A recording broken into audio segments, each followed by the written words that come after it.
哟，前面有个老头乐，咱们就是说好修正。芜湖还是带皮肤的老头乐呢。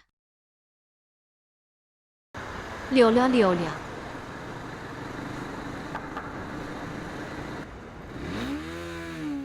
这大爷稳重且优雅，闯红灯丝毫不慌张。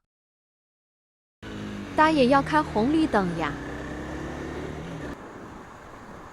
有一个老头乐能看出来，大爷非常开心。开心可以，但是咱可别再逆行了。咱们就是说，黄衣服小哥值得表扬。果然，这就是世界的参差。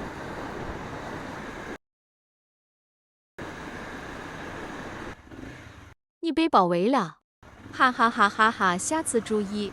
本期小叶摩托日记到此结束，欢迎大家的收听收看，我们下期再会。